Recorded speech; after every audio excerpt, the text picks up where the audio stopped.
Hi students, once again I am meeting you to discuss about the lesson Organisms and Populations. Today's topic is about population. What do you mean by population? So it is nothing but a group of organisms, any group of organisms of the same species which can interbreed among themselves. So interbreeding is possible, and also they are nothing but the same species. For example, tiger population, then human population. So they are a group of individuals of the same species.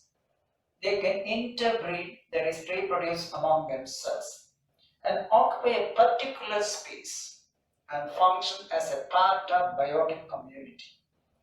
So a group of individuals of any organisms, you see, population is defined as any group of organisms, tiger population, cat population, dog population, etc., of same species, which can interbreed, reproduce among themselves and occupy a particular space and function as a part of biotic community.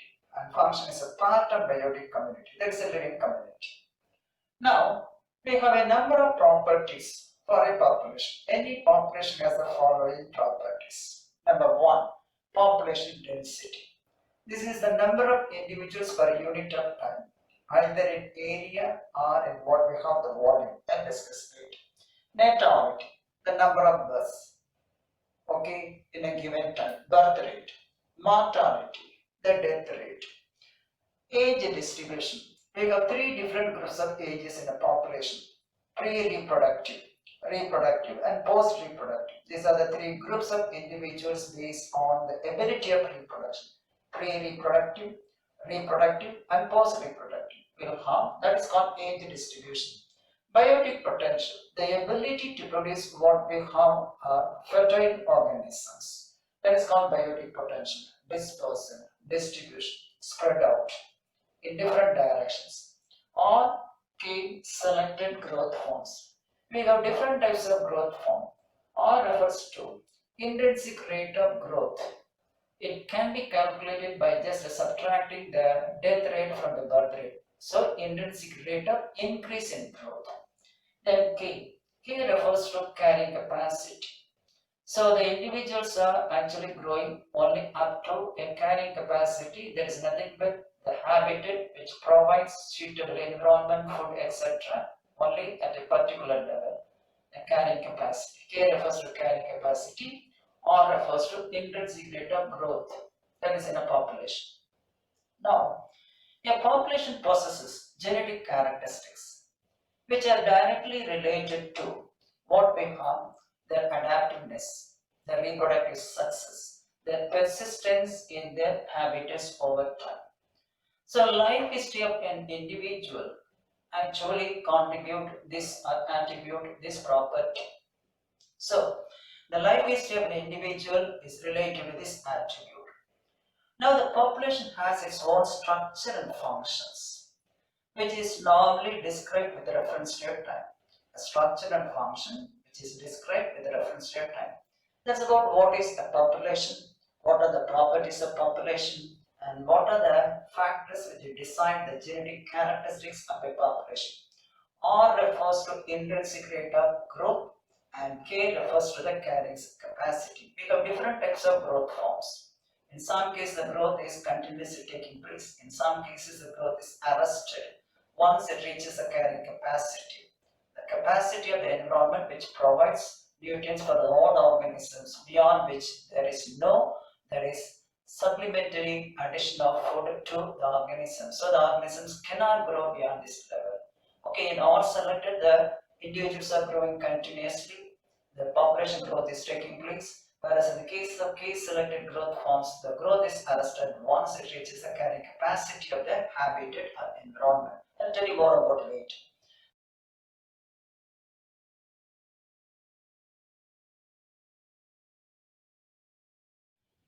Now let's take about population attributes.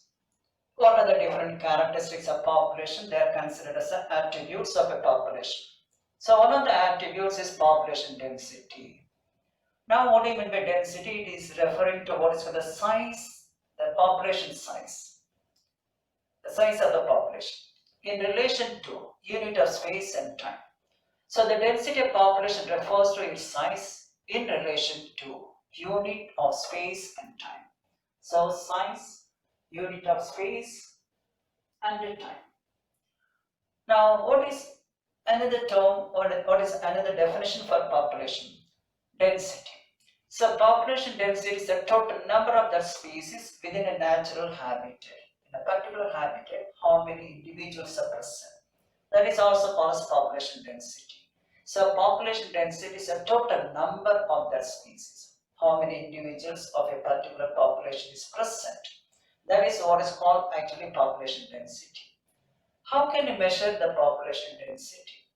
Several methods are adapted or several factors are used actually, that is to measure the population density. So it can be measured in several ways.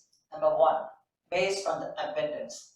It is nothing but absolute number in population, exact number in population, that is called absolute number or abundance. The numerical density, number of individuals per unit area or volume. Number of individuals per unit area or volume. If we are taking the terrestrial habitat, we are taking the area. If it is what we have the aquatic medium, we are taking the volume of water. That's why it's called numerical density, number of individuals per unit area in terrestrial habitat or per unit volume in what is called aquatic habitat. Then biomass density. Biomass is nothing but the total weight of actually the organisms found in the habitat, biomass, total weight. So biomass density, biomass per unit area volume. We are calculating the yield in the terrestrial habitat and also the mass of the body of the animals in water in terms of volume. So when you are taking the population density, the unit is area for terrestrial habitat and volume for aquatic habitat. So the biomass density or numerical density can be calculated in the following way, particularly the numerical density. So n is equal to density, that is equal to n by a in the terrestrial habitat per unit of time, or n by v, that is what we have the number of individuals per unit volume per unit of time. Number of individuals per unit volume per unit time, that is with reference to the aquatic medium. So we are considering two different categories of animals for calculations. For aquatic medium, we are taking the volume of water, how much amount of animals living in 1 kilogram of water, in 1 liter of water, like that. And here 1 square meter, 1 square kilometer, etc. So number of individuals per unit area per unit time. This is number of individuals per unit volume per time. So these are the different ways one can calculate what we have actually the population density. Methods are adapted. Now normally we have number of individuals. When the number of when the individuals present in a population are uniform in size, when the individuals in a population are uniform in size, then the density of the population is expressed in terms of its numbers. That's called numerical density. Numerical density. The population density can also be expressed in terms of or with reference to the actual area of habitat. We can also express the population density with reference to the actual area of habitat that is available for what is called the species. Actual area of habitat available for species is also one of the calculations. Again, I mentioned already numerical density. When the individuals are relatively uniform in a population, then the density is expressed in terms of its number of individuals. Number of individuals. That's called numerical density. You have different sized individuals. If the individuals are uniform in size, we are using what is called the measurement by what is called numerical density. If not, we cannot use what is called numerical density. We have to use only the biomass density by calculating the total weight of all the organisms together in that area for a particular population, and then we can measure it. So these are the different methods adapted for population density, and also with the reference to population density, I mentioned about all these factors. Now the density of population can also be expressed with reference to an actual area of habitat available to that particular species. There is also another method to calculate population density. When the size of the individuals in the population is relatively uniform, Then the density is expressed in terms of what is called number of individuals, otherwise called numerical density, only when the size of the individual is uniform. If they are different in size, we have to use only the biomass density. Now the second attribute of population is natality. So population size increases because of natality. So normally natality is equivalent to the birth rate. Equivalent to a birth rate. So it is nothing but an expression of production of new individuals by birth or by hatching the eggs or by means of, you see that one, there is germination of seeds or by means of fission in the case of lower group of organisms. So the two main what we call the aspects of reproduction are one, the fertility, and another one, fecundity. Fertility and fecundity are the two main aspects of reproduction. So fertility means the ability to reproduce. Fecundity means the ability to produce what is called the functional gametes, either the male gamete or the female gametes. That is called fecundity. Though the individuals are fertile, they have to produce normal count of male gametes or female gametes. Then only they can produce what we call the functional gametes to fertilize the egg to increase the number of individuals. Otherwise, they can't. So both fertility and fecundity play a significant role in a population. These two are the main aspects of reproduction. Now we see that one, we can calculate or we can measure the natality rate in a crude birth rate. A method, what's a crude birth rate? We'll have a definite actually method, but here by crude birth rate. The number of individuals born per female individual per unit of time. For example, 1 year or 10 years or 100 years like that. So the number of individuals born to female individuals or per female individual per unit of time. That is called what we can say the birth rate. Okay, this is a crude method of calculation of what is called the birth rate. So birth rate may be calculated, may be measured by crude rate as crude birth rate, number of individuals born to a female per unit of time. So I write down the what is the equation also. Birth rate is equal to number of births in a given time divided by average number of individuals in a population. I write down the mode. Let's see. Natality rate may be expressed in crude birth rate. How? Number of individuals born per female individual per unit of time. This is a crude method of calculating what is called actually the birth rate or natality. So birth rate is equal to, that is what we have B, number of births per unit time in a given time. Say an example of number of individuals born per 1,000 individuals in 1 year. That's a method of per capita. That's called per capita. Here number of births per unit time divided by the average population. This is a method by which one can measure the birth rate in a crude way. This is on actually, that is crude birth rate. Crude birth rate. Actual birth rate we are calculating per capita. That is number of individuals born per 1,000 individuals per 1 year or 2 years. 1 year. That is called what is called per capita birth rate. Now the third attribute of population is mortality. So mortality in population is a decline factor. Is a decline factor because it decreases the size of the population and is opposite to mortality. And is opposite to natality. So it is a decline factor because it decreases the number of individuals due to death and is opposite to natality. Natality rises the population level and this one declines the population size. Now, mortality rate is expressed as a loss of individuals in unit time or death rate.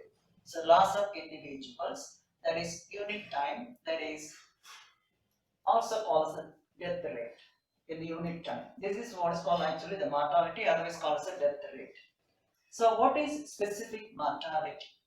Generally, mortality is expressed in terms of what's called specific mortality. That is nothing but the number of members of individuals in a population dying after what is called the lapse of given time. One particular time, 1 year, 2 years, etc. There is a time when the time is lapsed, and that one is called specific mortality. So generally mortality is expressed as specific mortality, that is nothing but the number of members of an original population dying after a lapse of given time. So one particular period, say an example of 10 years, 20 years, etc. So we can also calculate the death rate in a crude way by the following equation. As in the case of, for example, birth rate, this is a crude method of calculating the birth rate. So that's called crude birth rate. Likewise, we can calculate the crude death rate by the following equation. The same manner, death rate is equal to number of deaths per unit time. That's the only difference between birth rate and death rate. So death rate is equal to D, where we have number of deaths per unit time in an average population is called what is known as mortality and death rate. So instead of birth, we have the death. That is nothing but D. So D is equal to number of deaths per unit time. That is nothing but actually the death rate in an average population. So that's about what we have mortality. We have to go furthermore about mortality some points. Now the crude death rate of a population can be calculated by the equation. Death rate is equal to number of deaths per unit time divided by average size of the population. The rate of mortality is normally determined by the density of the population. So normally the death rate is high at high density because of the following reasons. That is the hazards of overcrowding that results in increased predation and also spread of disease. Because of overcrowding, because of what we have, predation and spread of disease, we have the mortality rate is high, the death rate is high in the case of high density. Now, the mortality rate is not uniform. It varies among species, one species to another, and are influenced and correlated by a number of factors. What are the factors which make the mortality rate vary among species? Number one, destruction of nests, eggs, or young by different climatic conditions such as storm, wind, floods, animal associations like predation, and also even the accidents may also cause damage to the living individuals, thereby causing the death of the individual. Then desertion by the parents. When they are left alone by the parents, then automatically the mortality rate vary among individuals. It is not uniform. This is because of the various reasons what I mentioned. Desertion by the parents, that is nothing but the individuals which are left alone by the parents. That's about what we have the mortality. So far I studied what is called population density, then we have natality, then mortality, the three attributes. We have to go for dispersion, the next one. Now other attributes of population are number one, dispersion. So it is nothing but the spreading out of individuals to any directions. So each population has a tendency to disperse or spread out in all directions until some barriers are reached to check what is called the population dispersion. We have a number of checks, obstructions. Otherwise, the population is spreading in all directions. Now, this is normally observed in populations, particularly the migration of individuals into the population. The entry of individuals into the population is called immigration, and the moving out of individuals away from the population, that is called emigration. So these two are what we have actually the spreading of individuals either into the population or out of the population with reference to the movement. So that's about dispersion. Either in one direction or in many directions we have the population is moving, either moving into the population or moving away from the population areas, and that is called immigration and emigration respectively. The next one, emigration. When is normally emigration occurs? Under natural conditions without humans' influence. Emigration occurs when there is overcrowding, of individuals in a particular area. So this is normally considered as one of the adaptive behavior. It is one of the adaptive behavior of individuals that is concerned with number one, regulates population in a particular site. The regulation of population in a particular site is because of the adaptive behavior, namely immigration. Number two, prevents over-exploitation of habitats by what we have the individuals or by the populations. And thirdly, it also leads to occupation of new areas anywhere else. So that's about the significance of emigration. So three significance. This is regarded as an adaptive behavior. What for? Number one, that regulates population in a particular site. Number two, prevents over exploitation of habitat by the population or by the members of population. And the third one, it leads to occupation of new areas elsewhere. Because of the immigration, the individuals are moving away from one population and occupy a specific area having their own niche. And that's about what we call the immigration. We have to go for the next one, immigration, moving of individuals into the population. Another attribute of population, immigration. It is nothing but the movement of individuals into the area or the habitat, thereby increasing the number of individuals. So, immigration results in loss of individuals and decrease in number of individuals. But immigration, movement of individuals into the population, thereby rise in population levels occur. So, it leads to rise in population levels. If the population increases beyond the carrying capacity, what would happen? It can result in increased mortality among the immigrants because of overcrowding, increased death rate among the immigrants and individuals that move into the area or habitat are called immigrants. Or we have another effect, decreased reproductive capacity of individuals. Because of overcrowding, when the density increases, automatically the reproducing capacity of the individuals decreases. So we have increased death rate and decreased reproducing capacity of the individuals.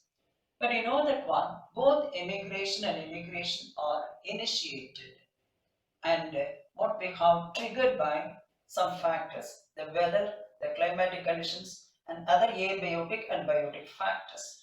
That's about what we have the population attributes. We have also age distribution, we'll take it separately. I have to go through a representation of a picture to show immigration, and also we have there is natality and mortality. So natality and immigration increases the size of the population. Then mortality and immigration decreases the size of the population. I'll show that one in the form of a picture. Let's see. Here I represented an illustration to show that what are the important factors responsible for maintaining what is called population density. Now, immigration and birth rate, that is what's called natality, rise the population density or increases the population density. As the individuals are moving in, here new individuals added because of the production of new individuals. And here, immigration is nothing but the movement of individuals away from the population. That's why the population size decreases. So it's a decline factor. And similarly, the mortality also, it decreases the what is called actually density of the population by eliminating the individual by death.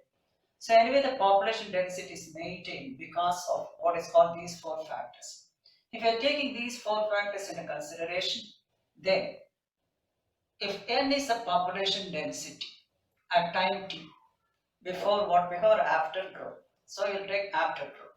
So n is the population density at time t at a particular time. For example, this year. Then its density at time t plus 1, that is 2021, the next year, is nt plus 1 is equal to nt plus. So birth rate immigration minus death rate immigration. So we have to add the birth rate and immigration. From that one you have to subtract the death rate and also immigration. Then you have to get what is called the actual increase in population. There is also a formula, you are not actually, it is not given in your book, reduced now. I mentioned only R, intrinsic rate of increase. So birth rate minus death rate is equal to R. That is nothing but increase, intrinsic rate of increase within the population. Intrinsic rate of increase within a population is equal to R.